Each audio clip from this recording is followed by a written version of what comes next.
Son? Yes. Yeah, good to go. All right. Good evening, everyone, and welcome again to the Irie Myrie and Friends show. My name is Ralston Chamberlain. I'm the co-host. The host, Colin Myrie, is here with me, but I will be steering the ship this afternoon.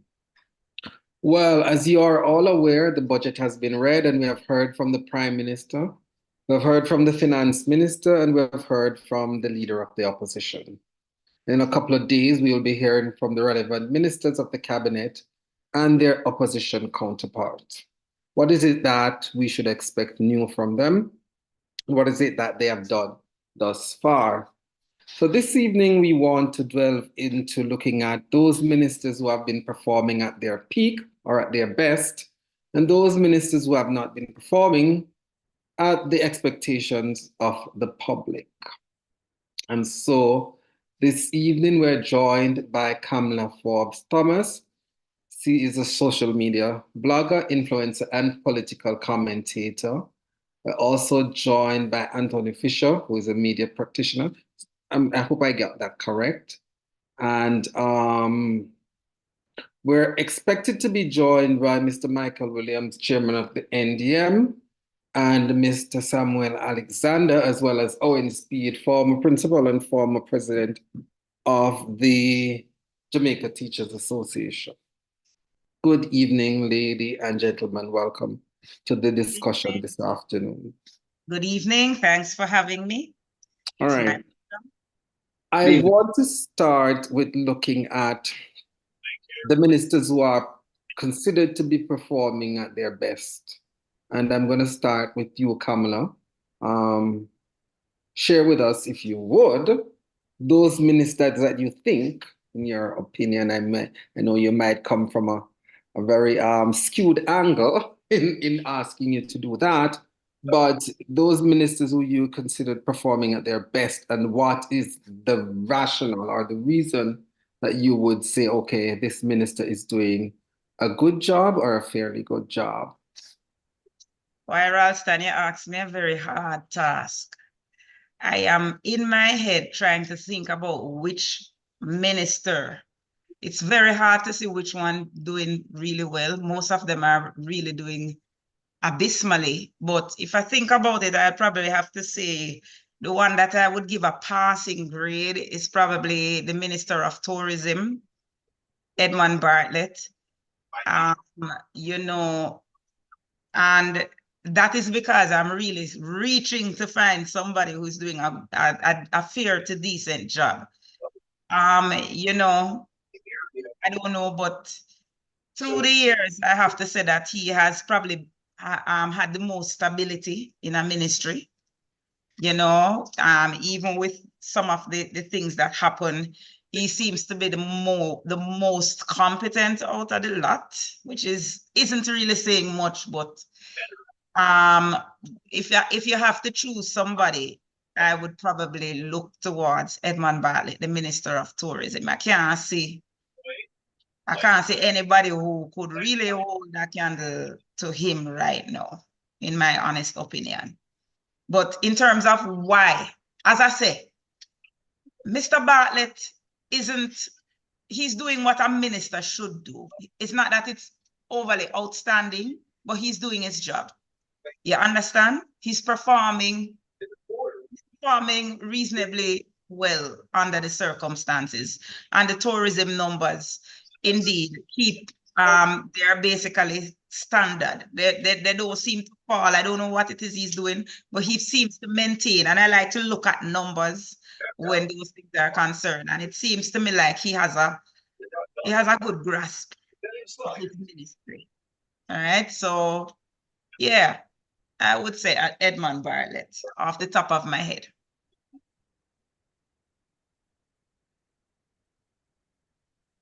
Not hearing you, Ralston. Sorry. Before I go to Anthony, I want to interrogate a couple of issues with you because I was making some notes. Right. And though you're hard pressed to find a minister or ministers that is performing up to par, what then do you make, or how do you respond to the Minister of Finance who boasts about the lowest unemployment no new taxes, increases for civil servants, and all of the plethora of things that he seems to be boasting about. Wouldn't you agree then with those who would conclude that he's the best finance minister thus far that we have had?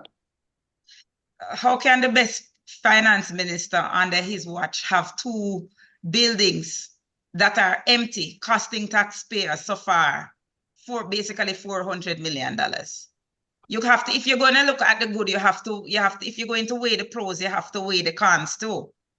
And, you know, in terms of the unemployment rate being the lowest, we may have a low unemployment rate, but we have a very, very high underemployment rate, which has basically led to a new demographic called the working poor, right? Nobody is speaking about the working poor, but they are there. And these are people who are gainfully employed, but still live below the poverty line.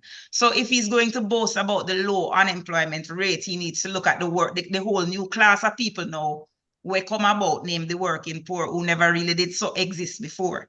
So what is the other metric you mentioned that he's boasting about apart from the low unemployment rate? The no new taxes, Well, if the you want us to increase talk in about, salaries for public sector workers. all right, so make we look at them one by one. So no new taxes. Now, I like to give this example. Jamaica has 10 taxes, and this is just figuratively speaking, right? What the finance minister did, instead of introducing 11, 12, 13 taxes, what he did was ballooned two of those 10 taxes. So there are no new taxes. However, in terms of 11, 12, and 13, but there is certainly new tax in terms of how much more taxes that is being collected from us, the taxpayers. Number one, the tax has gone from 24% of GDP to 28% of GDP.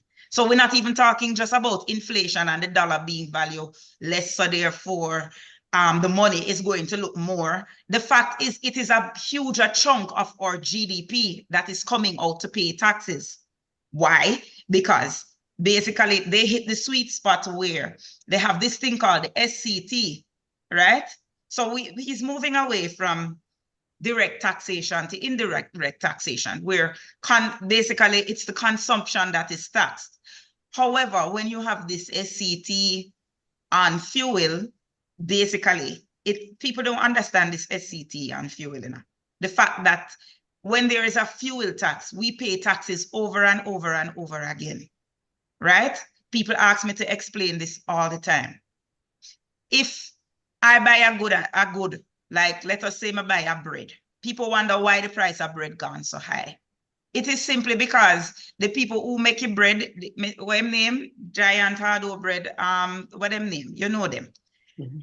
They are going to increase the cost of the bread because they are paying more for production because light gone up. Why? Because there's no SCT and LNG, right? So light gone up for them. And then when it comes to the delivery men now, the cost of petrol to put in their trucks go up. So the cost of delivery has also increased. All of this is going to go on. So you're basically paying for that SCT on gas, right? You're paying for the SCT on gas. So you're paying it not one time, you're not paying it two times. Every time somebody jack up them price, it comes right back to the consumer. And this is why inflation cannot be controlled, right? Because the SCT, this consumption tax, is basically driving up inflation. That's why they can't get down to where they say they want to keep inflation between 4 and 6%. Them can't do that, right?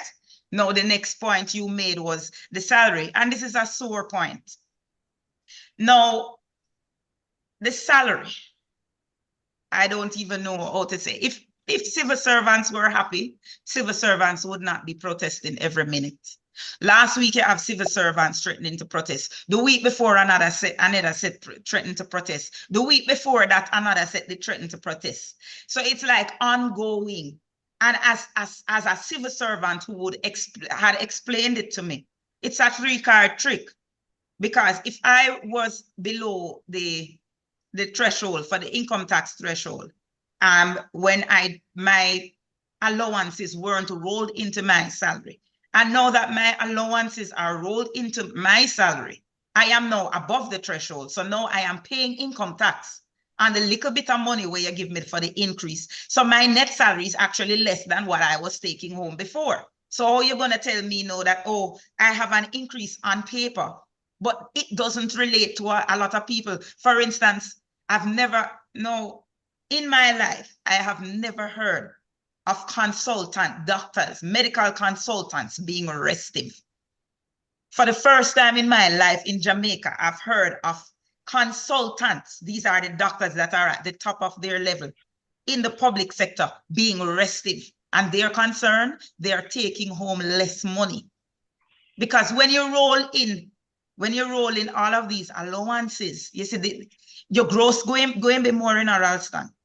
You understand? But your take home is going to be less because now you're putting people who were under the threshold, over the threshold. And even with the slight increase in threshold because he promised this big increase, and it was such an anticlimax. But fine, he's the one that did it. Them have to run them show. The bottom line is there are a lot of civil servants who are not happy, right? A lot of them going home with less money. So remember, them never get the 300%, you know. So you don't agree with what others are saying. Let me come then to Anthony Fisher. Anthony, share with us. I'm sure you're not going to before you come to me, Ralston, I see Michael Williams has his hands up. Yeah, and also Samuel Alexander. So could you just all right, so let me welcome them to the show. Welcome Michael and welcome Alexander. Yeah, and I think Michael wants to respond to something that Kamala was saying, I assuming. So I would give him that. All right, sure, go ahead. Greetings, my brother. I just wanted to let you know that I'm sorry late. My contribution to the show is simply this. I'll try to see you again. Do it tomorrow.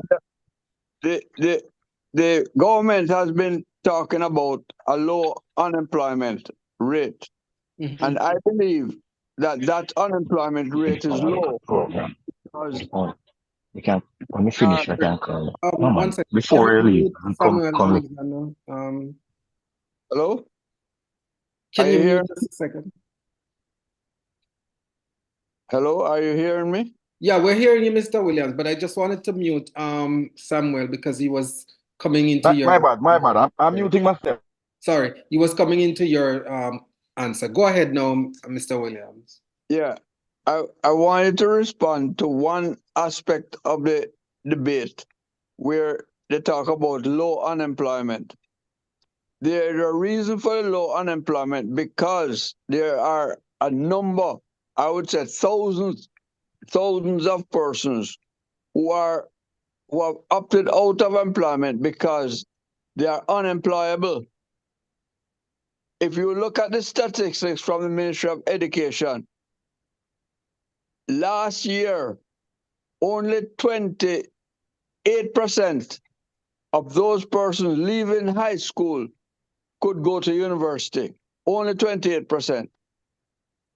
And the statistics is that 30% who leave school daily, and annually, can't read and write or reason. And that has a multiplying effect year after year. And nothing has been announced to justify or to correct the situation at early childhood level. They talk about a lot about intervention, but until they make early childhood education compulsory and subsidize 30% of parents who cannot afford to send their children to school, they will not achieve the unemployment level that is a true unemployment level of 4.5% as they claim, because there's another 700,000 people out there who are unemployable and not looking for work. So it is all a fiction of the government's imagination to announce 4.5% unemployment because 700,000 people can't look for work. Mhm. And what they do, those 700,000, they end up as gangsters or as domestic workers. And they're at the lowest end of the employment chain. Mhm. All right, I know, Anthony, I wanted to come to you, but since I have Mr. Williams on the floor, let me ask him this pointed question, and he can give me his answer in 1 minute. If you were to choose a minister or ministers that have been performing, who would you say? Why? Well, I would say the Minister of Finance is performing within his portfolio. Mm-hmm. Right? I would say the Minister of Tourism is performing. But aside from those two, I don't see any other minister performing. Right? There's a lot. If we can go through all the ministries one by one, starting with Labor and Social Security, Colonel Charles is not performing because All right, we're gonna come to those if we get to them, but I want to hear from Anthony and Samuel in a couple okay, no problem. Their impression. I know, Anthony, you're raring to go. Let me know who you think. Kamala is saying none. Mr. Williams is saying the finance minister and tourism. What says you? All right. So, good evening, everybody. And I wanted to answer that question directly, but I am going to ask for the same latitude that Kamala had taken. And I notice I said taken and not given in answering the question. All right. And you see, one of the problems that I have with Jamaica and stuff, I think that we all have our choices in terms of political preferences, but there are sometimes we can call a spade without looking through the lens of politics. I preface that to say that I agree with Michael in terms of the Minister of Finance being one of the high performer, if not the highest, and Ed Bartlett closely followed, if not equal. So we can talk about those two right off the bat. And I want to start with those two. Regardless of how we want to look at it or how we want to phase it, Nigel Clark, since become Minister of Finance, has done a good job. And I'm going to look at it from two angles. So the first angle I'm going to take it from is that, let us say that, okay, the PNP had fixed Jamaica economic problem before, and then the JLP came into power. There must be some form of good work to maintain what was previously done. Mm-hmm. Right? So one out of two things could have happened. He could have done a bad job and we go back in deficit or whatever, or he does a good job to maintain and improve on what was on the platform that was previously laid. All right. So based on that, I am saying that he has done a good job in maintaining and even making it better. And we have seen that, we have heard that echoed from non-partisan persons internationally who echoed the growth and stuff of the Jamaica economy. So that is there.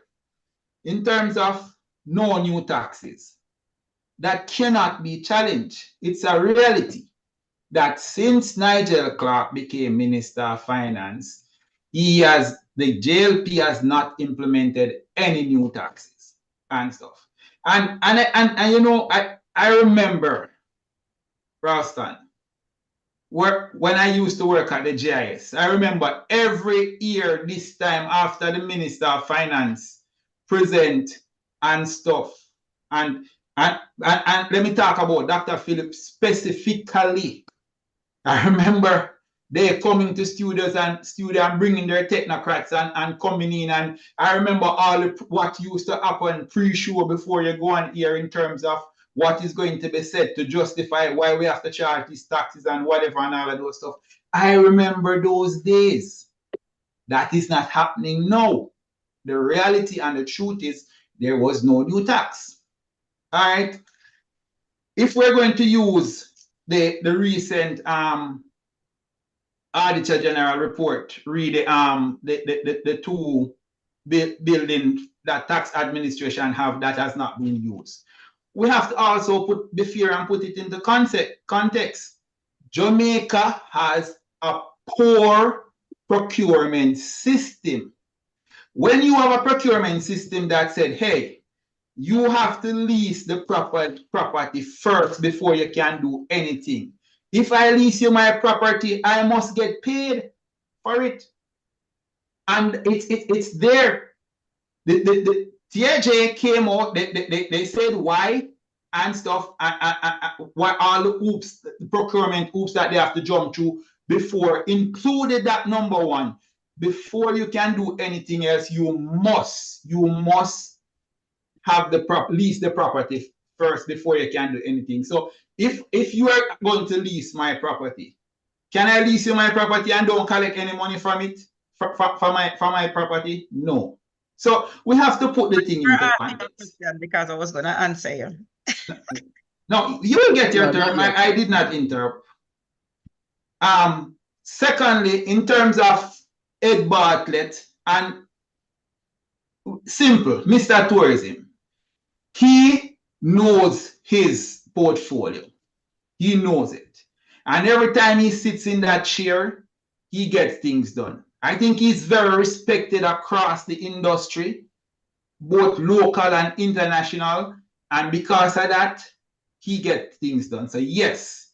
And again, it bears out in the numbers in terms of tourist arrival. Even during COVID, when everybody else was struggling, I mean, we were getting visitors. But outside of Ed Bartlett also, his ministry is not a very hard sell because guess what? Jamaica is not really that hard to market. I mean, people love Jamaica and stuff.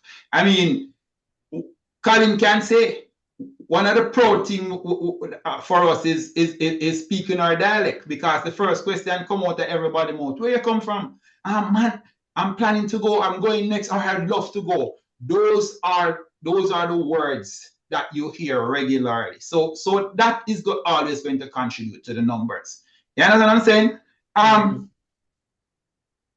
Dr. Tufton is another one.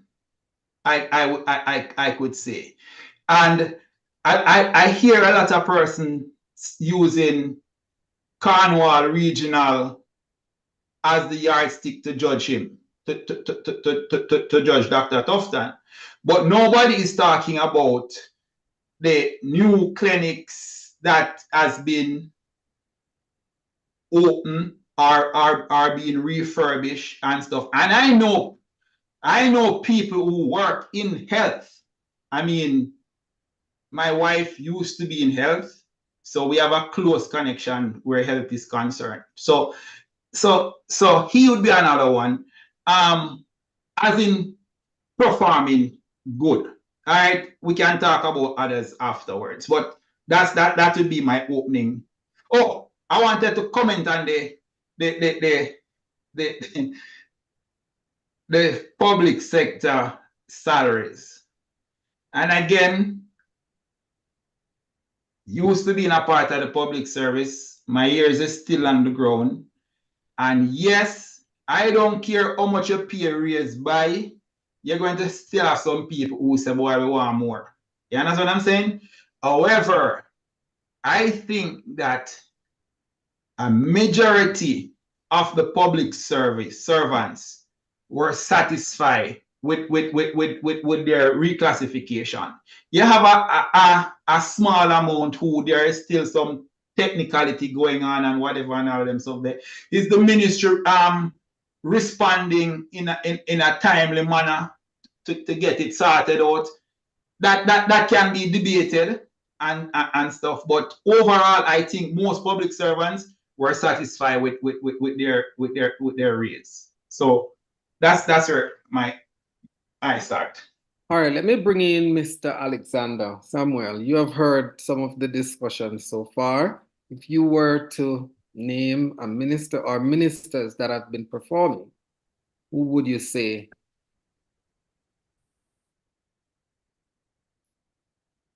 I'm not sure. Is Samuel here still? All right. All right, let me unmute myself. Right? Yeah, man. I'm here. Go Man. ahead, Samuel. Yeah, man. Good evening. Good evening, one and all. All right. And yes, I would hope that, you know, on a platform like this, we are able to actually put the politics down for a minute or two and look on Jamaica as it is today and be fair and honest. The facts will actually tell us who the ministers are that are performing. And I'm a little bit more generous to the government, I'll be honest, and I can isolate about 4 or 5 ministries right now that I think are doing pretty well, deserve commendation. I'll start first of all with, as you said, Mr. Tourism Minister Edmund Bartlett. Jamaica is on track right now over the next year to welcome a record 5 million tourists to the island and generate in excess of I think it's 3 or 4 billion United States dollars. That is unprecedented. We are leading our peers in the Caribbean, and without a doubt, Edward Bartlett has come in and he has carried the message of Jamaica far and wide, and not only in relation to the tourism product itself, but in relation to how can we improve or increase what tourism means to Jamaicans. How can we bring that linkage where Jamaicans can benefit more? And that linkage program that the minister that established, I think about 12 months or so ago, that has now resulted in over 1 billion Jamaican dollars in agricultural business coming to Jamaicans through the linkage platform that was set up by the government, where the tourism ministry links channels with hoteliers and restaurants in the sector. That is a game changer, and this is how I think we are supposed to be going forward, to see how we can actually increase the big spend in the country. That is transformational. And I hear they're planning, you know, to have some conferences and shows to actually expand this. That's only for the benefit of the country. So exceptional work by Ed Bartlett. Also looking on the fledgling Airbnb sector as well, trying to bring it within the formal sector to formalize it and ensure that the product that we're putting out in Jamaica is a product of a certain quality. He's Jamaica winning awards month after month, leading the country, leading the Caribbean and the world, and we have to give the environment that. I'll go next to the Ministry of Economic Growth and Job Creation, the Prime Minister. The Prime Minister certainly, you know, taken a lot of hits for 2 years, but what we cannot take from the Prime Minister the fact that he has had some solid achievements on this portfolio over that period. The Prime Minister is performing in the area of housing. We heard the presentation by the Prime Minister, which was the critical acclaim in the budget presentation of some of the things coming now for young borrowers through the NHT. The thrust to increase the housing deliveries from the NHT. Other programs that is coming out of his office, the Spark program coming out on the transport needs, This is to keep going shortly.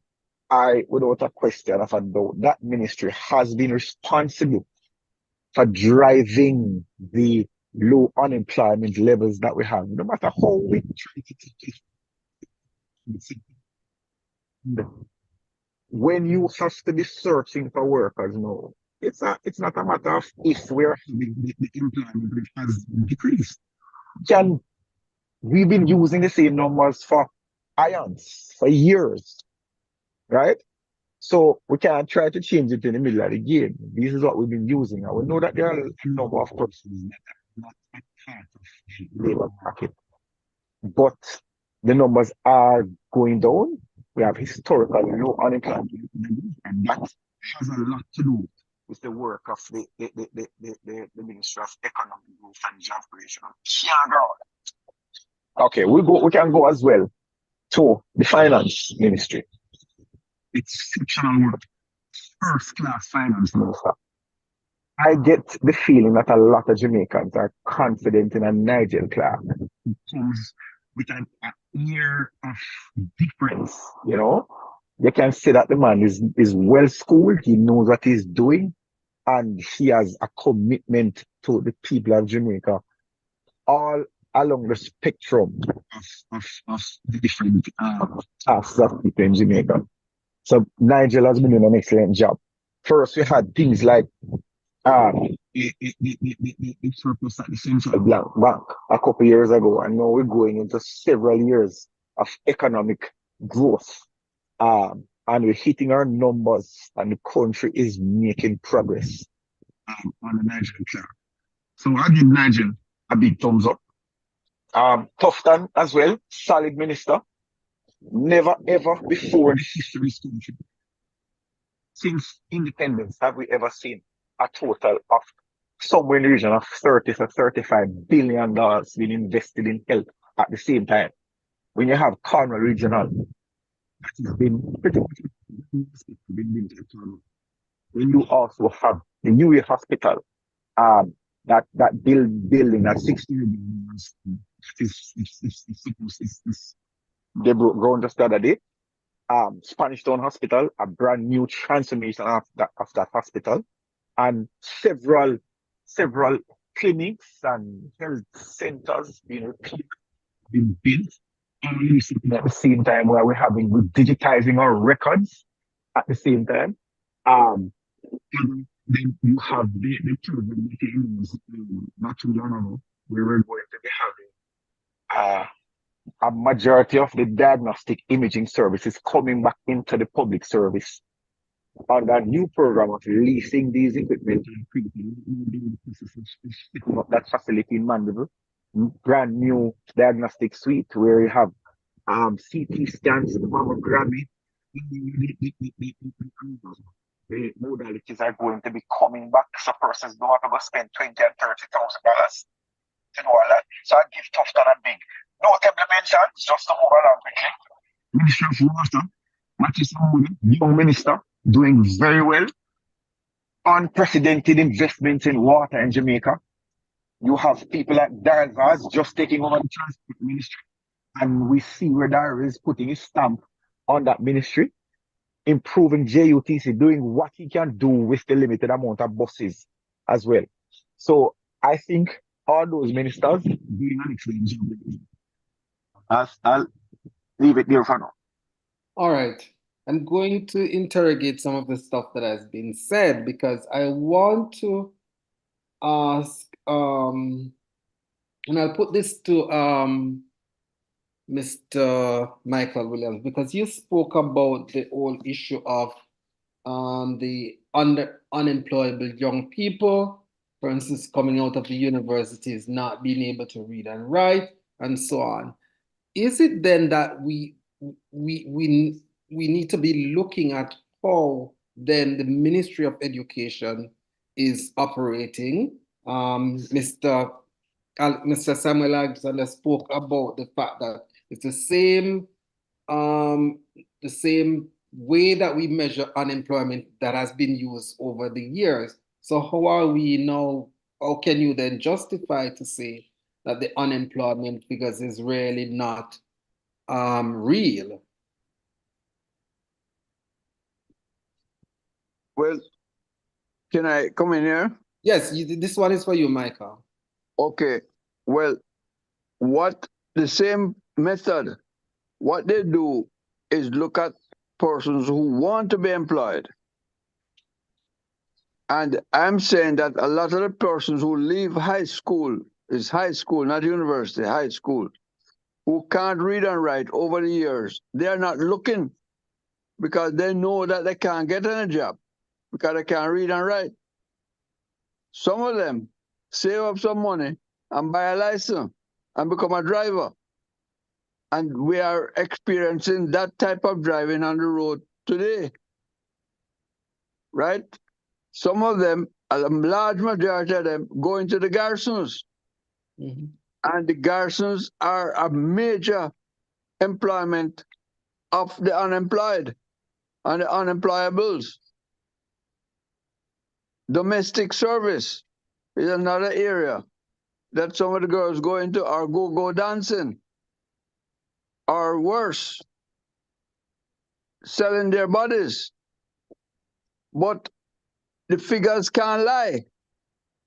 And every year, what the Ministry of Education does is suppress the figures of those who leave high school and can't read and write. They don't talk about it, but it's available. And if 30% of 40,000 who go into the system come out of the system and can't read and write annually, what do you think happened over a 5-year period? Those persons add up, and they are not in the category of persons looking for work. Mm-hmm. And that is where our major problem is. So until the Ministry of Education, when I remember this very clearly, when Green, the now Minister of Agriculture, went into education first, he moved the number of schools that were certified from 50 to 150. I'm talking about early childhood educational institutions in just 2 years. He moved that figure from 50 to 150. But remember, we have 2,300 basic schools or infant schools in Jamaica. 2,300. And if he could move from 50 to 150 in a year before he was promoted to Minister of Agriculture, right? So What if I'm nobody here, since Miss Williams has come in is look at that area seriously. Millions of dollars. Remember the first $5 billion that was taken from Housing Trust by P.J. Patterson was put into early childhood education, and that money just went like what you call gone like salmon mouth. $5 billion was given to a lady named Maureen Sams Vaughan, who was the head of the Early Childhood Commission at the time. Nothing was done. That money has not been accounted for. Can I just challenge you a little bit? Can I just challenge you a little bit, my brother, on that? Because go ahead, Samuel. I think while I agree with my Mr. Williams in a sense, I do not 100% believe that what he's saying is actually so. Because what we find out happening, a lot of the persons that cannot read and write over the years, for the most part, they would take up a skill, normally a skill along the lines of construction or in the agricultural sector. And I think what has happened, and how we've been able to move this unemployment rate down is because of the massive boom in the construction sector that has had this absorbing effect on a lot of those unskilled, uneducated workers that now can work on a construction site and be gainfully employed because there are a lot of construction jobs out there. I know of a lot of persons in the Mapen area. My friend, before he went abroad, he was one of the persons that was recruited. They came into the communities in rural Clarendon and anybody that wanted a job, What? they would Excuse me, actually sir. bring you onto the What are North you? School. What are you challenging, sir? What are you I'm challenging? challenging The this fact that this this fact that this notion. 30%, the fact that 30% leave school No, and can't no, then no. This notion that they're not looking for jobs. A lot of these persons do look for jobs and they're absorbed in the construction sector a lot, but because you do not need to not be able the to read and number, write to work in not the number construction. that, not the number that you are Yeah, man. insinuating. A A, lot a, of right. numbers a because lot of I am Something seeing it on the interject ground here. now. I'm seeing it on the ground now. A lot of these guys, a lot we of construction on I the would North love to Coast, interject here. Is it possible? and it is Hold on just a fully second, Kamal. Let persons. me just have Samuel wrap up his point, Yes, and then I'll just let Mr. Williams finish the point that he was making. right. So I am seeing it firsthand where a lot of these persons that are low skilled, unskilled, are being absorbed in construction. And this is part of what we're here the the Prime point. Minister has been trying to say as well. Is that these are the persons that we're looking for. The man on the corner that is unemployable. Heart is now free. I will pay you to go to Heart, sir. All you need is ambition to go to Right. Heart now and get that skill. Yeah, So it's but, not like we but have hear the that. point though, Samuel. Hear the point that I think Michael is making, and I think I almost want to agree with him. Does it then make sense if we take up these guys from the corner who are unemployable, and we take them to give them a skill, but the reading and the writing aspect of it is almost not there? No, but that is How do handled we at Heart fix as that well. part? That No, is handled at Heart. A part of the skills program, any skills program, no, is you nature. can't go to heart unless you can't read and write, sir. You cannot go to heart.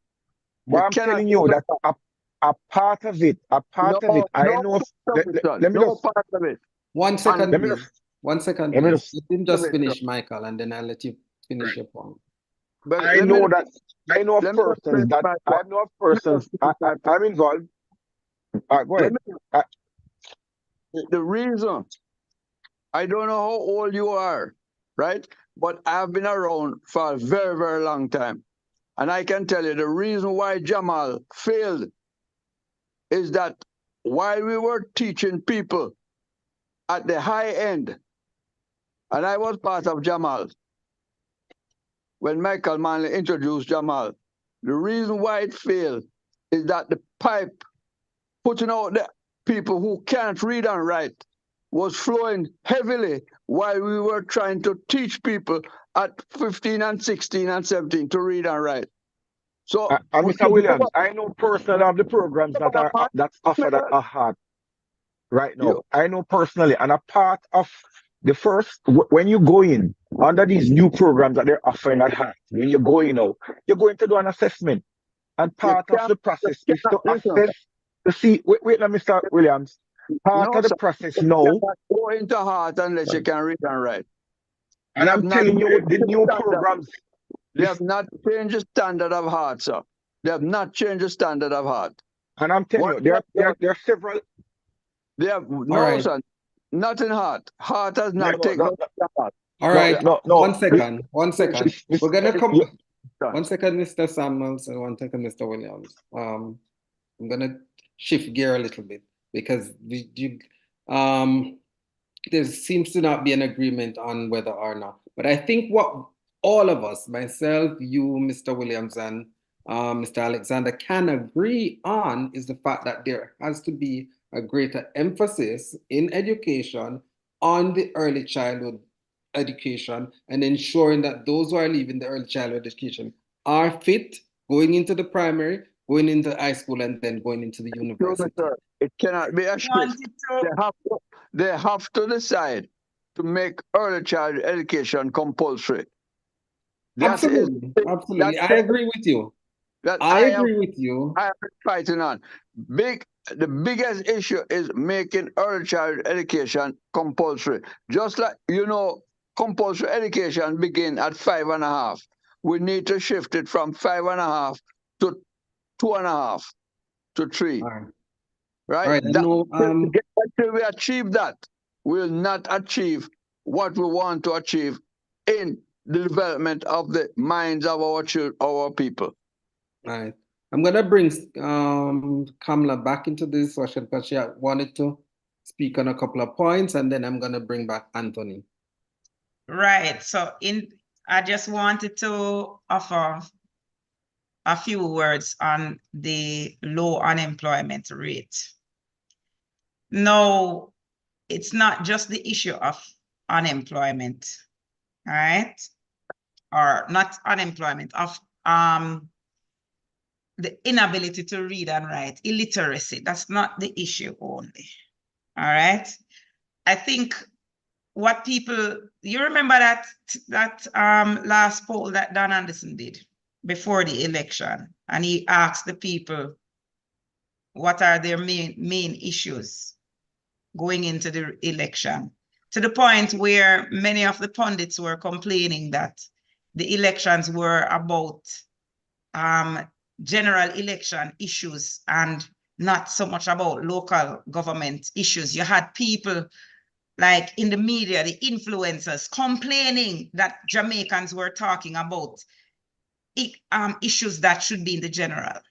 And in Don Anderson's poll, 2 points stood out when he asked his cohort what they wanted to improve: crime and jobs. If we have an unemployment rate that is as low as 4%, job not supposed to come up there. Job not supposed to reach anywhere in that poll. Job. Every poll that is being done, people complain about the lack of employment. It is a staple, right? I say that because no, over the years, I heard Mr. Alexander saying that the metric is the same. How they measure employment has been the same, and it has not been the same. All right. What has happened is that you have a larger pool of people that are now included as being employed in the data. For instance, 10 years ago, the windshield wiper wasn't considered a job. It is now considered employment. Right? If somebody has a seasonal job that is only working once every 2 months or whatever, those people are now added in the labor force. So how they look on the labor force, and I can be challenged on this because this is one thing I'm absolutely sure of. The difference is what is now classified as the labor force. Right? So it's not just at a point where you have more people who are unemployable, you know. But it's just that who do you now include in the labor force? Who do you consider as being employed? What is a job? How do you define what a job is? In 2010, a windshield wiper was considered unemployed, but he's not considered unemployed anymore. Do you follow what I'm saying? So, and you have other jobs like this that people didn't consider employment before. People just a hustle. It is now considered a job. I heard, I never take it seriously, but I heard that scamming was included as employment in the last one. So at the end of the day, what do you consider as it is true? It is the truth. That is What absolute false and unfortunate. That is wrong. No, until you can prove that it is false. Right? I refuse to believe that. Illegal activity can be considered a job. Something that I have interrogated myself. You know that is wrong. You know that it is wrong, but that doesn't mean it is not happening. Absolute rubbish. Nobody can be doing scamming. That does not mean it is not factual. You know better than that, and you should stop it. At the end of the day, the definition has to do with what do you consider employment. I will challenge you on that because I know of no change. What does the government consider employment? Hold on, Mr. Alexander, I'm going to have you challenge her on it. I'm going to have you challenge her on it, but let her finish her point. But there are articles and there are receipts. If you go on Google right now, it will show you that the windshield wiper is now included as employment and is considered a part of the labor force. I don't just walk and make fun. 1 second though, Kamala.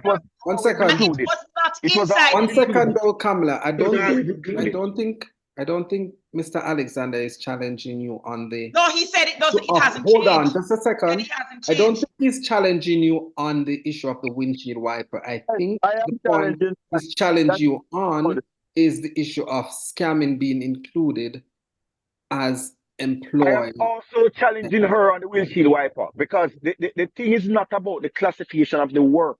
It's the amount of work you do per week. That is how they classify whether you're employed or not. I can't remember offhand the amount of hours you have Okay, to but do. I'm telling you that 10 years So, and ago, the it has windshield wiper always was not been that included way. in the way It has in the always cohort. been that I'm way. not, It has listen, I'm not asking you always about been that, that you know. way. I'm It has telling never you. changed. Because No, I it has remember changed. that And is I know for so a it fact has that it not has changed. changed. It has not You changed. cannot challenge me on this. I know for a fact that you cannot challenge me on It this. has not changed. There's no change to the metrics or the It persons. has changed. And I am There are standing minimum by that amount of fact. hours of work Considering that that you the have to person who do to did be the considered survey did say employed. that it has changed. That And has he not did say changed.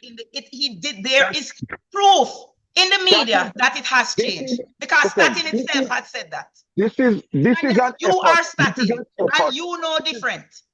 This Because is I'm an telling you effort, that Statin has right? already This said is that an they are. Hold effort on, just a second. that is out there. This is an effort that is out there to undermine or downplay the unemployment rate. That is all it is. All right. Nobody wants to give the government the There credit are articles in the for the media unemployment rate. showing how So it they're has coming changed. out to make it look So like they're changing the numbers. therefore saying that you know better than the No people metric who has work changed. there? None of the Right. Is that metrics what you're have saying, changed. Mr. Alexander? Because if None you of would the have, metrics have would I changed. tell you? Okay, None have I'm changed. going to mute everybody if I can't get one at a time. All right. Kamala, I want you to finish your point, and I know Anthony is raring to come in the discussion. All right. Okay. So I was saying that with the unemployment, what Mr. Williams said about the unemployable, the number, the cohort of unemployable having increased, that is quite right. Not just people who are illiterate, but for other reasons. People fall out of the labor force because they have given up and then decide so they're not looking for jobs anymore.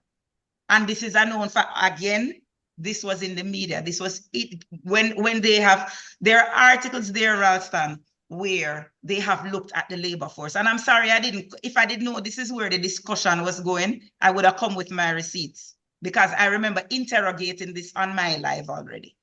So I know that it is there, right? But people have stated that they've given up, so they're no longer looking for work, right? As Mr. Williams said, there are people who are unemployable because they are illiterate. But also, the fact is that what we define as employment now, what they've been doing for the last, let's say 5 years, right? It's not the same that they were doing before. It is not. And as I said, I know this because I have spoken to the people. Well, the person I spoke to is no longer at Statin, but at the time, the person who was in charge of the surveys had said it. You understand? He had said that what they considered a job then and what they consider a job now is not the same. And as I said, I had interrogated this on my live. So this is why I can tell you this information, right? So it is not just from one aspect. No, you have given the point about the construction sector is quite right. You understand? And this has accounted for the numbers of the male being, in terms of the employment, you have more males employed now because of the construction sector. I will give you that. But at the end of the day, why it is at the point where it is now with the 4.5% is because you have a lot of jobs, basically a lot of jobs where you consider job now, where you never used to consider job 10 years ago. That is the point I'm trying to make. All right. Anthony, you're gonna get the last word before I have a couple of questions I want to put to Mr. Alexander, but I'm gonna give the last word in wrapping up this part of the discussion. All right. So what I can say for a fact, I cannot speak about 2010 But I know for sure that 2014, 2015, that windscreen wipers was counted as part of the labor force. And that was during the time when Dr. Peter Phillips was the Minister of Finance. I can speak to that for a fact. 2014, 2015, I'm sure about that. All right. However, what statin use to classify unemployment or persons who are employed? I must tell Ralston that I am one of the first persons who does not agree with some of the persons that they classified as being employed. And again, the windscreen wipers would fall into that. Somebody who get a day's work for a couple of days for the week would fall into the category of unemployment. I don't think it's a good measuring stick. Yeah, you understand what I'm saying? Yes. But albeit that's what they use to judge the unemployment rate. I think it was very unfortunate, very unfortunate for Kamala to talk about scamming being there, because we all know that scamming is breaking the law, and no credible government institution could put scammers as part of the labor force. I mean, yes, they work very hard, but they cannot fit this into the statistics. So I think that was unfortunate. But Anthony, yes, can I just quick one minute as you're talking about scamming? I'm just listening. You see what I mean? But when you talk about scamming, and these scammers make all this money, don't you think when that they build these houses, you know, the hardware employ more people and all of them things that the hardware, you know, the car mats. Colin, yes, And- Colin, but yeah, so if you the think construction worker, Exactly. the construction worker is count as part of the as a part of the employed. But the scammer who scam people to get the money cannot be counted. So that's two different arguments. It cannot be compared. Because basically the construction worker doesn't necessarily knows where his Right, money the is coming source of the from. fund. So the source of the funding, so you can't trace it back. Right. Yeah. And stuff. And you see, Colin, we have to be very careful when we try to put in some of those things in there, because yes, we know that people scam, but we cannot say a government institution or whatever count these people as part of their statistic as and count them as being unemployed. I mean, that's just not factual, and we need not to go there. We need not to say that. And Right. so, And Anthony, and as you said, it really does not matter whether or not it was changed in 2010, the classification. I don't think it wasn't. I know it wasn't, because I remember hearing somebody from Statin coming out and saying something to that effect, or somebody from the Ministry of Labor, somewhere in that. I remember somebody saying this is the classification in one of the press conferences that we've been using since we started. Nothing has changed. yeah, I think so. Remember somebody responded. I don't know. I don't know what when it has changed, but I did not think change. no, it not has changed. It has changed because they have lowered categories to Anthony, include the persons who are cleaning what with they use and what they've always used is a number of hours worked per week to determine whether you are considered employed or unemployed. Right? And how do you calculate the numbers of hours somebody wipe windscreen for? Yes. Well, that's based on what the surveyor would get from that individual. How many hours you come out here and you work. on a So particular day. But I think that's one of the wrong that need to be written. However, I don't want it to be looked at in the context of party, because the point that I'm trying to make was that this category has been in there across administration. That's the point I'm trying to make right there. So is it that something that needs to be removed? I would give my vote that, listen, this shouldn't be a part of it. One quick thing, Ralston, Michael Williams had said earlier that if you cannot read, you cannot go to heart. That might be true. However, Heart had program where they were going to construction sites to certify persons who were working on construction sites as mason, and all of those persons who necessarily did not go to Heart to do that a program per se. They had persons going directly to construction sites and certifying persons and stuff. So and that would have been art certificate, because they would have known the work. They are good mason, good carpenters, and whatever, and all of those stuff. But the truth is, them can't read and write. And Heart had persons going to these construction sites and certifying them based on their knowledge of the work that they were doing. Oh, so, no. You can't go. You can't be certified unless you can read and write. So, Michael, I would ask you to just do some research on that, because I'm telling you what happened. I know the research, sir. I was very closely integral with the Heart program at one time.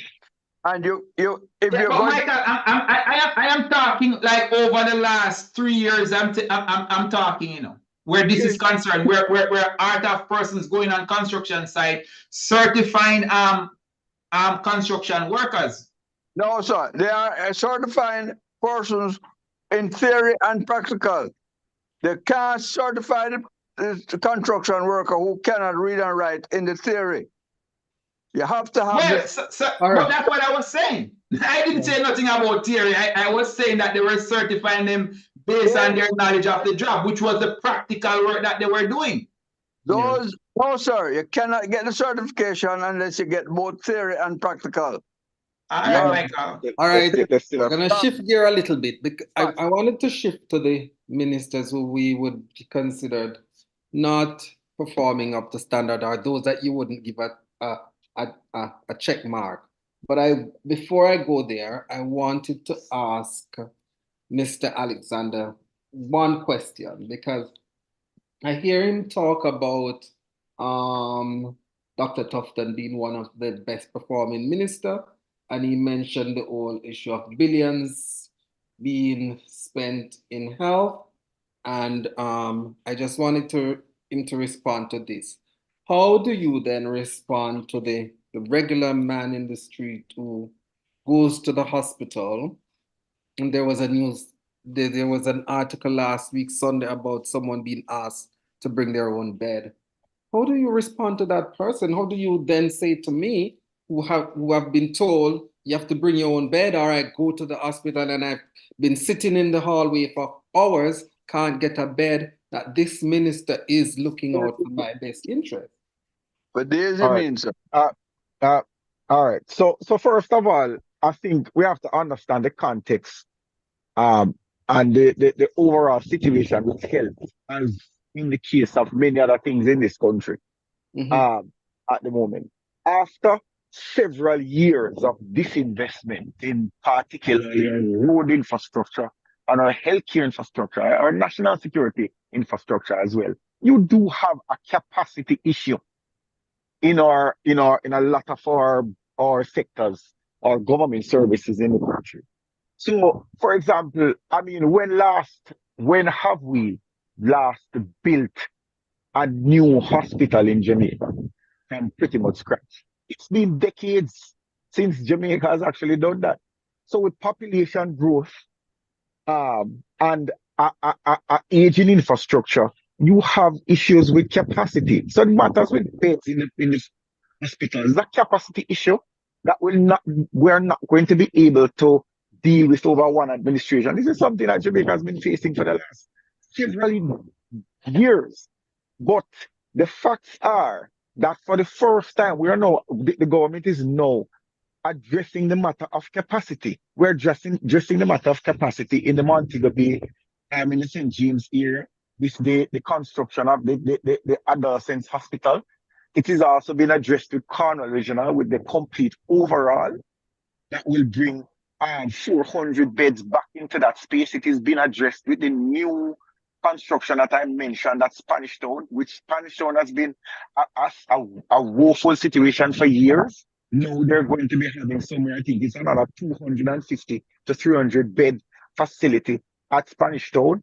The university hospital as well, massive expansion, bringing on a complete new wing that is going to transform that hospital. So I think over a series of years, starting with this, pretty much $35 billion, we're not going to see the transformation immediately when it comes to capacity, because that's brick and mortar. You have to build the new wings at the hospitals. But the process has been started. For the first time, we're seeing tangible investments in healthcare that is going to bring additional beds to the system, right? That was not happening over the last couple of years because we were not in a fiscal space to do it. It has started. 5 Type C clinic coming to Portmore very soon.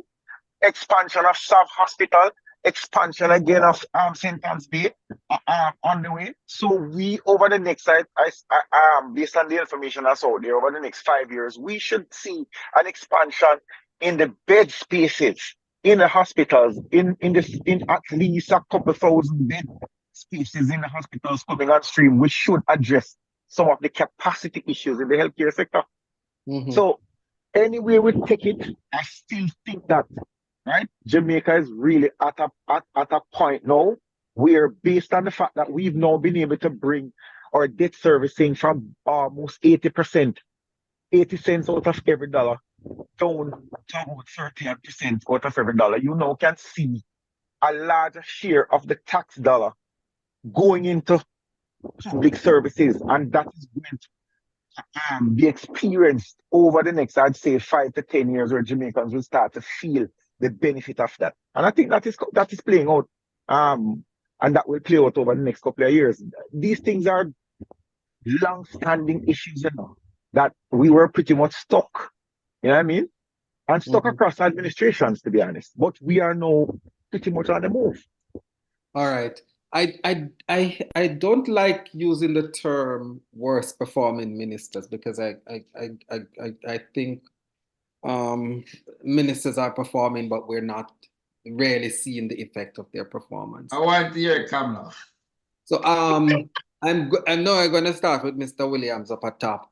I want to hear, if you were to pick the ministers who you don't see, you don't hear anything, you don't feel anything that's happening in their ministry, who would those be and why? Well, I will have to start with the Ministry of Education, because education is very dear to my heart.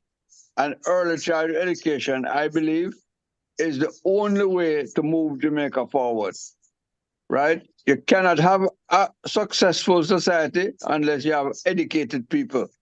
And at the rate that our schools are failing, and it is not an indication of this administration alone. From 1944, we have been in charge of education in this country. Before independence, we were in charge of education, right? And I believe that the JLPNP has failed the country miserably. I remember sitting down with ANDREW HOLNESS in my living room when he was the spokesman on education, and I told him, unless you deal with early childhood education, and it's from way back in 1997, 98. I think me and this man agree on. Oh, sorry, I thought I was muted. So I said to ANDREW HOLNESS, when he was a spokesperson on education, fix early childhood education. He never fix it. And until now, it has not been fixed. And until if we fix early childhood education, Jamaica is only talking about prosperity, because we're not really living the prosperity of each individual Jamaican, right? Barbados, their GDP is 16,000 US dollars a year.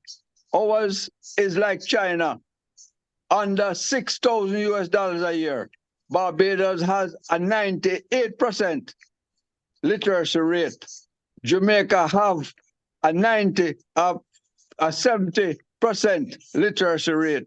I mean, No, it's illiteracy 88, rate. 88%, 88%.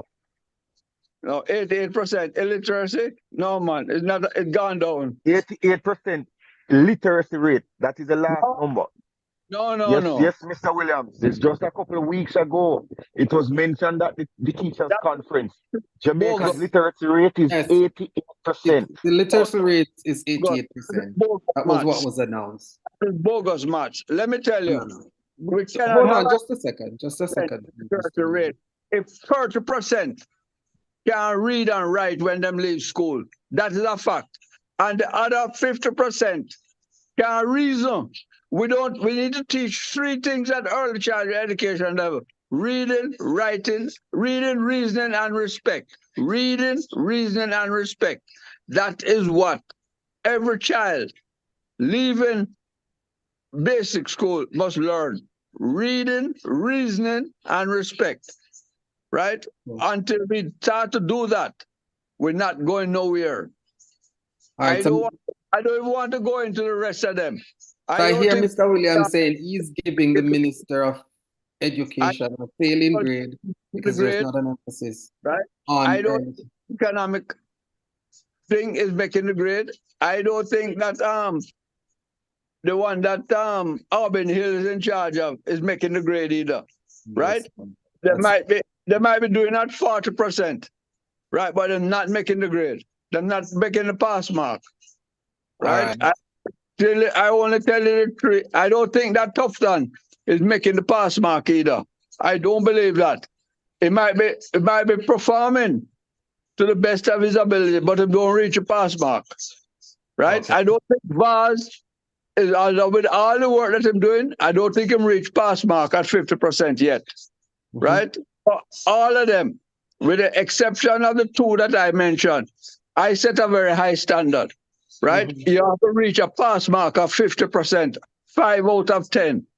None of them reach 5 out of 10. Thank you very much. That is my little piece. I will listen to better people now. Thank you, Mr. Williams. Let me go to Mr. Fisher. I think I want to leave Kamla for last. I want to see if we agree. Finally agree. But so I answer you in this context, Ralston. And I think I should have said this before also, is that how do we measure performance? 5 out of 10. No.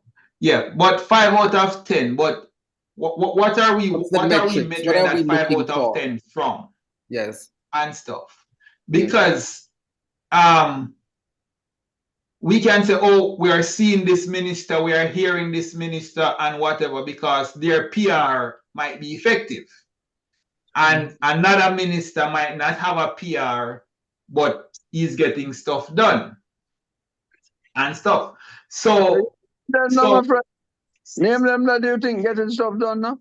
No, I cannot know, and that's why I'm prefacing it, because I'm saying that because there's not this public relation campaign going on, I might not see or hear unless I go in there.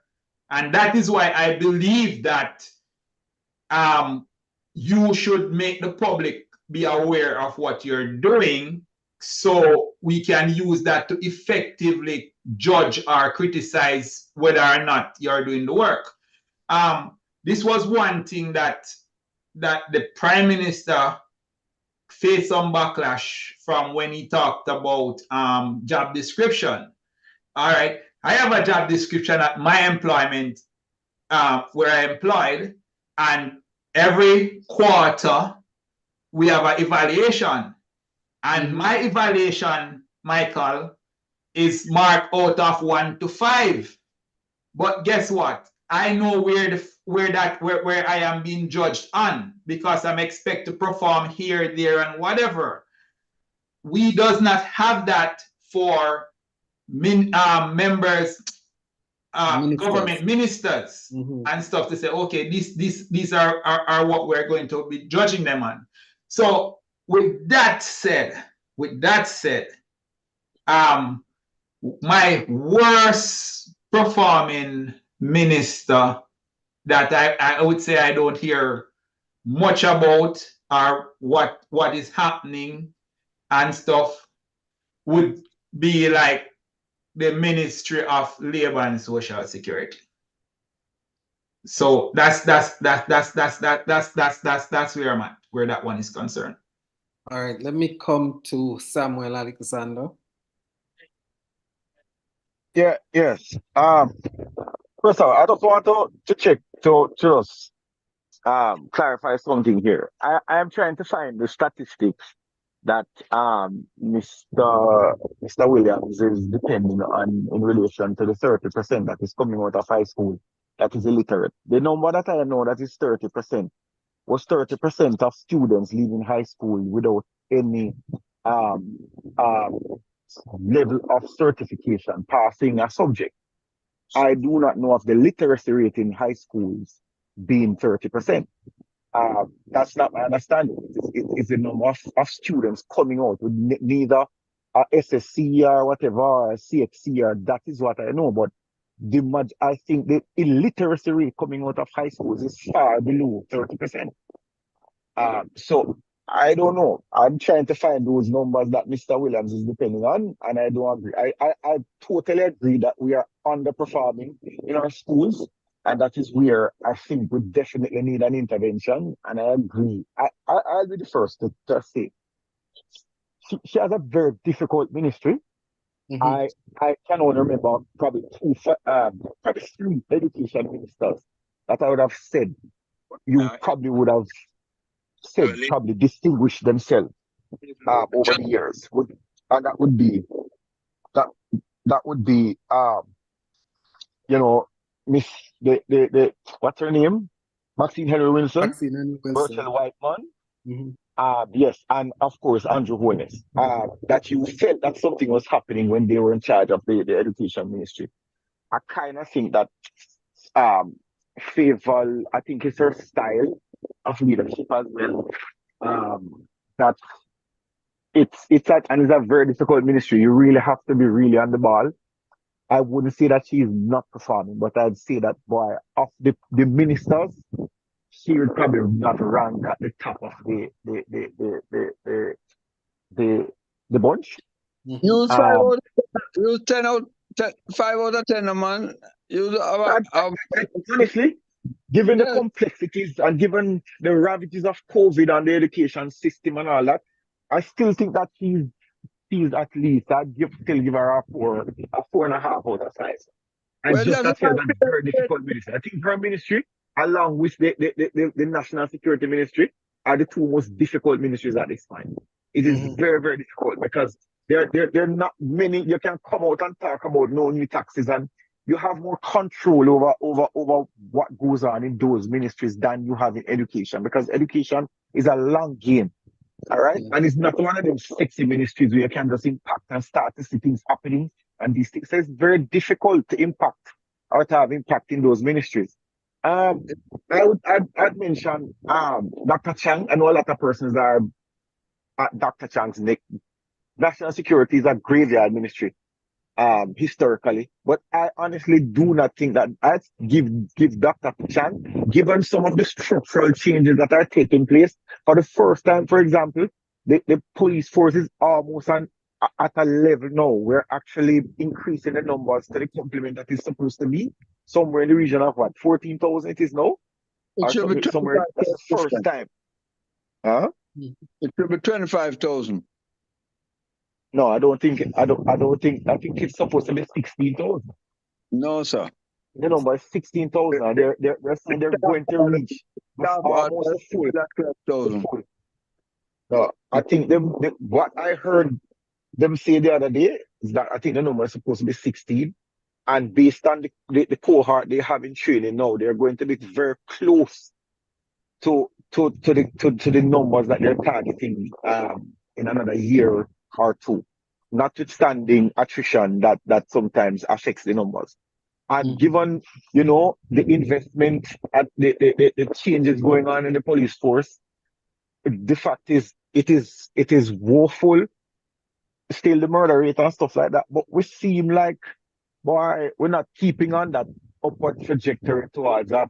The murder rate just exploding every year, year after year. So, boy, it's another tough ministry. It's hard to grade them like we grade some of the other ministries. But I'd still give Dr. Chan a 5 out of 10. Which other ministry? I can't really say anything much about Colonel Charles at Labour because he's just assumed the ministry, what, about less than a year now since the reshuffle. For a third time. Yeah, well, let's see if this one is the charm. I know that he's undertaken to take on probably the biggest program under his ministry, which is PASS, and to reform the whole PASS project program, which I think is commendable. I know that they're going to be reviewing the means test to get persons onto PASS easier and to stop telling people say you have to have big toilet, which is ridiculous in a 2024 Jamaica, and also to increase the benefits on the PASS. I hear him talking a good talk on PASS, which is a big thing under him. I can't grade him badly because he's just taking the ministry and trying to run with it or to get it going. So I can't really go. So I'd still give him a 6. I'm giving him a passing grade based on that. Dial Vaz has just taken transport. I see some difference with the relationship between the government and the transport authority. I hear what he wants to do with JUTC and investment that is coming. I am willing to give Darrell Vaz at least another year and a half, because I know JUTC is in a very, very bad state. But can I put that at the foot of Darrell? I can't put that because he's just assumed the ministry.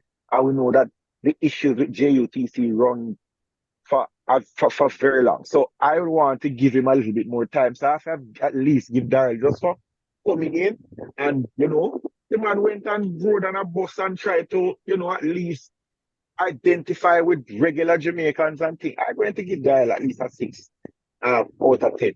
So bad performing ministries, why I am stretching to find one that is performing badly. I think everybody doing that is not a, but come on, Williams. Tell me a minister of commerce that it's not a sexy ministry. It's not a ministry that you what do you judge him by? I know that Arbin has been talking the talk, and I hear him doing on trade missions, and he was in Guyana the other day. He went to Saudi Arabia. He got brought the Saudis for a big mission here. I hear him doing 1 and 2 little things. So I can't quite. I'm doing and spending money, but I'm not deliver. All right. 1 second. Let me, if Samuel is finished, I'm gonna bring Kamla in because we're way over our time, and I want to get her in before I wrap up. I agree with you. So the worst performing ministers are the Minister of Health and Wellness, the Minister of Education, and the Minister of National Security. Those are the 3 worst performing ministers. The Minister of Health, all right. A lot of people seeing the PR, but not many people understand what is happening behind the scenes. The fertility conference concluded a few weeks ago. And the fertility conference, there was a presentation by a professor, Afet Makar Binns. And she looked at the maternity mortality rate. For those who don't know, the maternal mortality rate is the number of women who die while giving birth. This number is the highest it has been in 50 years. Currently, we have I don't know if you can see, this is something that I have spoken about from time and time again. I don't know if you can see it not coming up, but there is the graph. All right. Now, and we're talking pre-pandemic, it started to increase. And it is now, it went up for during the pandemic. And then post-pandemic, it is still maintaining that very high trajectory, right? That is one metric. The second metric that I'm looking at when I'm measuring Dr. Tufton's lack of success is the treatment in the machines in the hospitals. Just yesterday, in the Gleaner, there was an article saying that the St. Joseph's Hospital, where they treat cancer patients, the gamma radiation machine is down. And so the approximately 70 patients that are being treated daily for cancer radiation therapy will no longer be able to be treated until the machine is up and running. Bustamante Hospital has which is the premier children's hospital in the English-speaking Caribbean, has no CT scan machine. So if a child should fall and hit his head, like let us say, for instance, something that a lot of women face where babies fall and hit their heads and have to be rushed to the hospital. If there is like a momentary lapse in consciousness or whatever, the coma scale, the Glasgow coma scale rate drop, whatever, take them to the hospital, whereas you should be able to obtain a CT scan in minutes to determine if that child needs an emergency surgery. The child will now have to be transported to a private facility to get the CT scan done, wasting time. All right. I had a patient who is a medical doctor that works at a healthcare facility. I'm not even ashamed to call the name. KPH. That I'm a physiotherapist by profession. That injured her back, resuscitating a patient on the floor in accident and emergency, because there are no beds in accident and emergency. I took it on myself to have 2 donated, right? And when I went back down there afterwards, they were gone because she said that the wards, when they take them, they don't send them back. There are no beds in the accident and emergency in KPH. So when you go to KPH and something happened to you, whether you have a stroke, a gunshot, a car accident, if you cannot sit in a chair, you will have to be put on the floor in the accident and emergency. All right. I think what you were alluding to, Ralston, about Can I interject? No. Okay. What you were alluding to, Ralston, about the 17-year-old child with osteosarcoma who cannot start her treatment because she was told that she will have to purchase a hospital bed. Osteosarcoma is normally treated with radiation and or chemo and amputation. So for her to start her treatment, she has to go into the hospital with her own bed. I have never heard of this anywhere else. I've never heard of this. I've been a healthcare worker for 23 years this year. So that is Tufton, right? So him for me is the absolute worst of the worst minister. Now, in terms of Ministry of Education, I don't even know where to start with this nightmare that is education.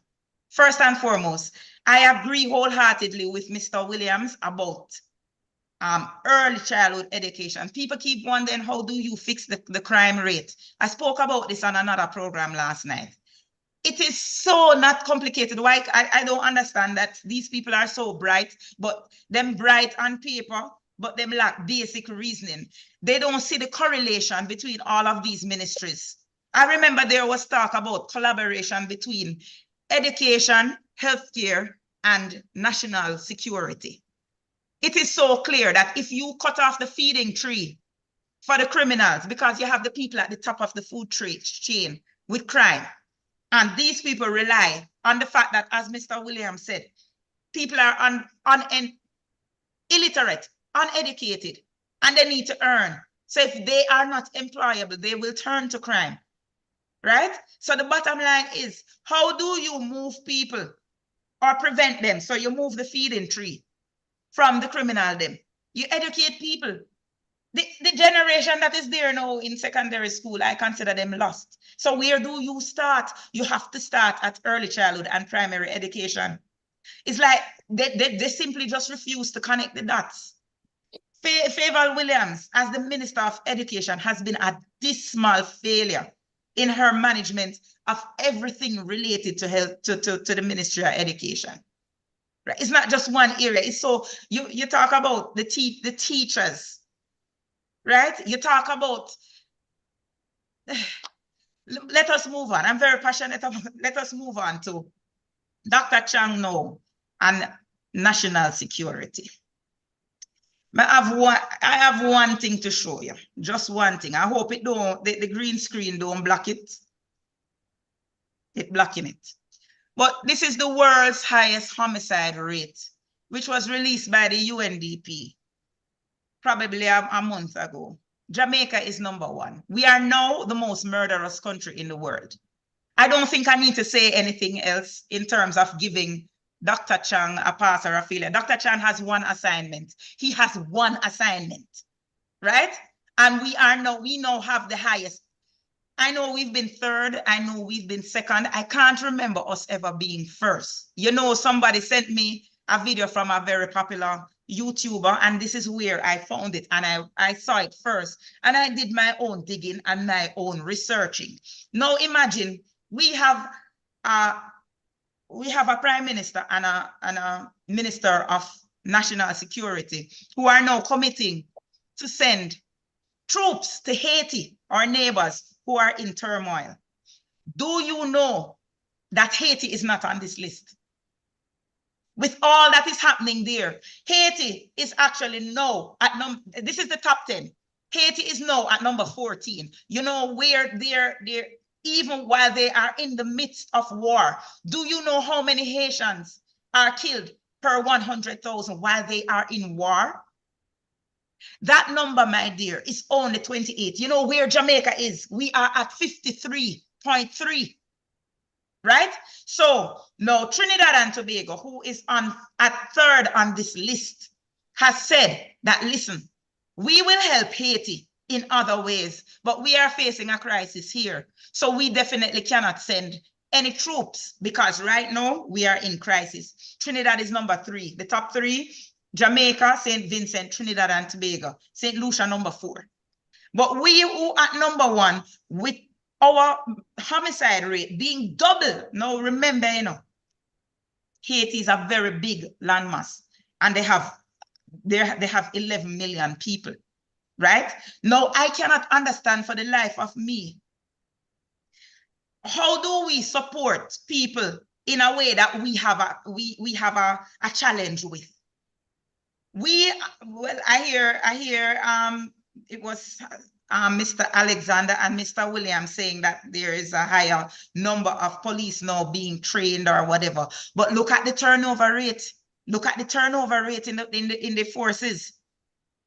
You understand? Look at the basic things that the police and the soldiers are complaining about. So you're going to send them to Haiti now in a situation. And so let me ask you this now. In the meantime, while you send the troops to Haiti, what we do out here for combat our crime and violence, we're going overboard. So this is all I have to say. This is my top 3. I cannot evaluate Daryl Vaz. I agree with Mr. Williams that him kind of new, right? I am not going to agree with the gentleman before that, Pernell Charles, is one of the worst ministers because his predecessor was 10 times worse than him. I think he is a definite improvement over Carl Samuda in terms of, however, in terms of so far how he's handling some of the disputes. I think Carl Samuda was a disaster. Just think about what happened with the farm workers alone. He was a disaster. So I don't know that I would have him there. Arvin Hill, that is just like a show and tell thing. I don't know. But for me, definitely the the worst performing ministries right now. And I heard Anthony saying that him have people in healthcare. Let me tell you something. You have healthcare workers now who are absolutely terrified to speak, right? About what is happening, about how many why the number of dialysis patients that are dying have increased so drastically. If you ever hear some of the nightmares happening in these hospitals, the fact that doctors have to be walking with alcohol to work because there's no alcohol, the fact that the health ministry doesn't even pay its suppliers. This is why these suppliers refuse to give things to the ministry now or to the hospitals. So there are no PPEs, right? There are no, when my son was sick the other day, had to be admitted at UE, and I was sent out to buy Panadol for pain. Panadol, they don't have Panadol in stock. They don't have oral rehydration salts. He had gastro. Oral rehydration salts, I was sent to buy Gatorade because no oral rehydration salts. Doctors have to be, when the doctor wanted to insert the bradula in my child's hand, she had to use her personal alcohol because none was available at the hospital. Right? This is how bad it is. So you hear, no, let me tell you something. Dr. Tufton's doctorate, his DPA, is in marketing. He's very good at PR. But what is happening on the ground in the healthcare facilities is it's abysmal, an absolute failure. And listen, let me tell you something. Anyway, you know what? Let me not get. I'm going to wrap you. I'm going to wrap you there because we're Ralston, I really need know you want to come in, Anthony. I know you want to come in, but we're joined by Owen Speed. And I want to give him an opportunity to tell us his best performing ministers and his worst performing ministers. We're way over time, and I've just been given like 3 minutes to wrap up this show. But I want to give Owen Speed his chances. Best performing ministers, worst performing ministers. Good evening, lady, and plenty men. Professor Nuts would say that. Anyhow, the worst for me, the worst of all of the is ladies. All right. The worst for me is Nigel Clark. Because what some of the needs of like the hospitals that are not being met, the hospitals, the schools, and the other facilities, the in the national security and so on, some of those needs that are not being met are as a direct result of that reluctance, or may I put it even stronger than that, just the abeyance. They just don't want to support these other sectors and provide the necessary amenities for the survival, just the survival of these sectors. With all that happened that with SSL and with the handling of the salary matters and so on, it is clear that Dr. Nigel Clark is perhaps the worst minister. He's followed closely by Tufton, though, and the National Security Minister. In terms of the best, and we have to say he's the best, I would say he's the best, but there are still some shortcomings. Ed Bartlett, I think the Minister of Tourism. But when I say that, I say it guardedly because our tourism sector can almost run on autopilot because people around the world just know us. And they want to be close to Jamaicans. They want to come and experience some of the things that we have in Jamaica out there that are not necessarily put there because of, or well, they are there in spite of the leadership of the tourism sector. So that's where mine is. And you say you only have a bit, just a minute or so. So just a minute. I want to give Anthony, you wanted to come in with the last point, and then I have to. No, I want to come into, you know. Or okay, I'm giving Anthony half a minute, and then I'm giving Samuel half a minute as well, and I have to wrap. Anthony? All right, Samuel, you take your half a minute. All right. Sir Speed, I mean, if you wanna hill by yourself if you think that Nigel Clark is the worst performing minister of government. I don't get how you I get don't that, wish but to good fit luck in, to you, brother. Mr. Speed. Good luck to you, Mr. I don't wish to fit in. Yes, well, you're certainly fitting out on that. But anyway, I heard Kamla speaking a lot about the health minister. I know that Kamala has something particular for health minister.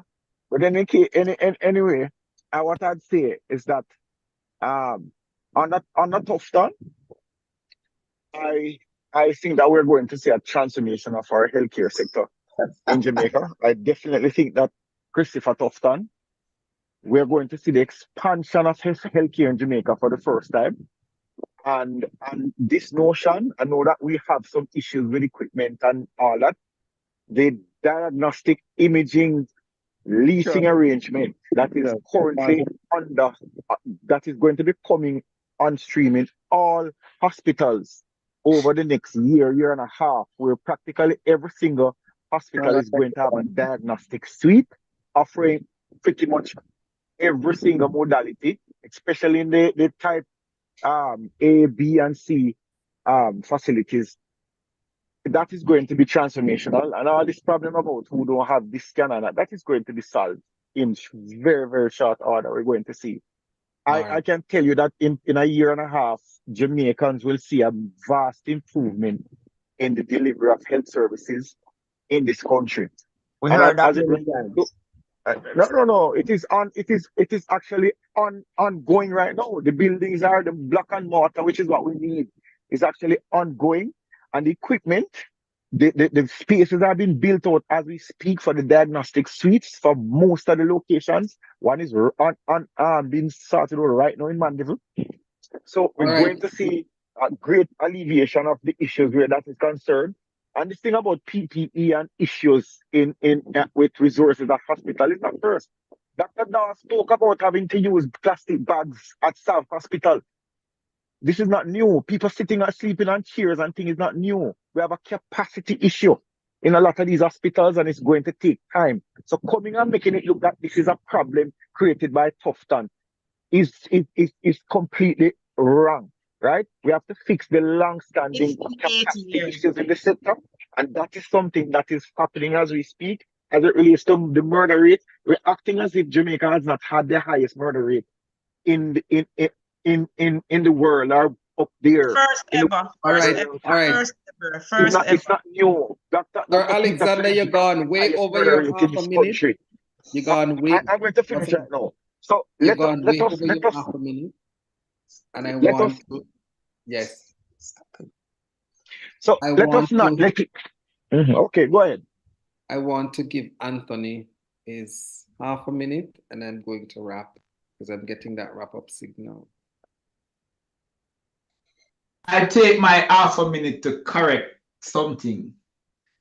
When we speak about KPH and KPH emergency rooms, I am totally dismissing the comment that Kamala said earlier. And Colin, I can use as a reference, know who my partner is. So I can speak strongly up. If I cannot speak about any other hospital in Jamaica, KFC, KPH, maybe I'm hungry. KPH emergency room was something that I could speak about and stuff. And but other thing, Ralston, and let's not talk about just KPH alone.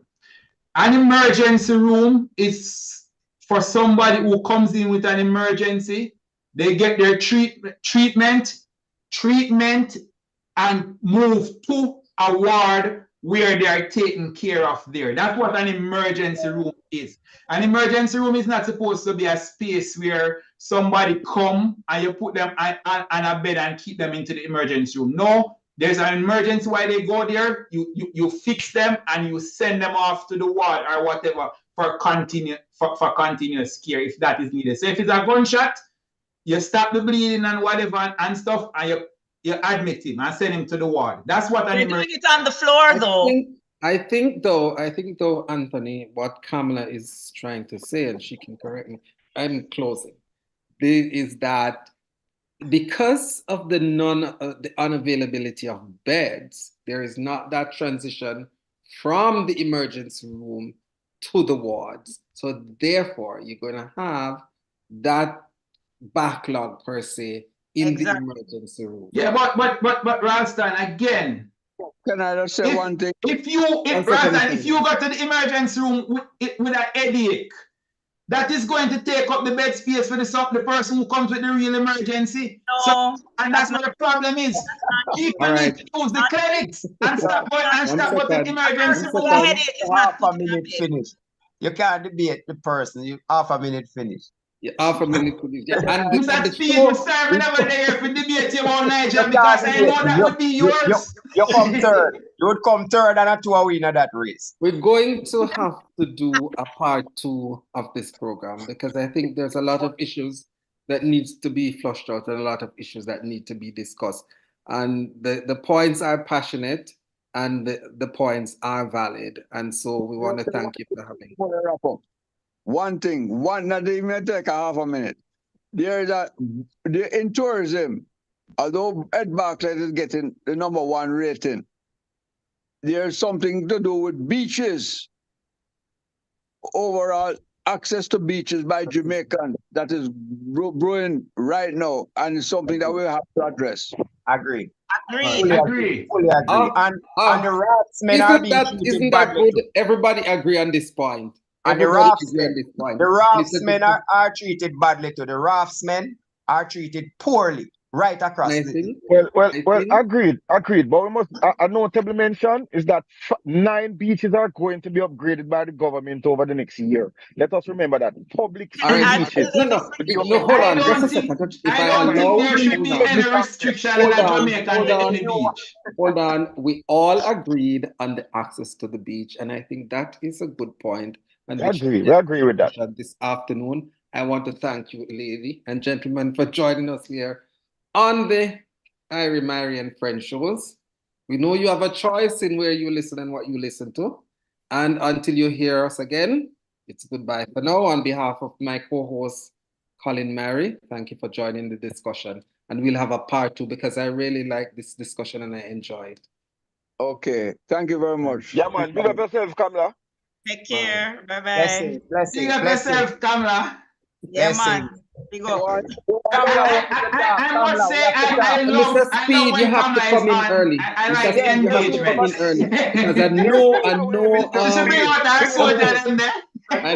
Anthony wanted to take you on that Nigel Clark issue. Yeah, I have many more things. I was on another show, that's why. But Kamala, I need to speak with you, man.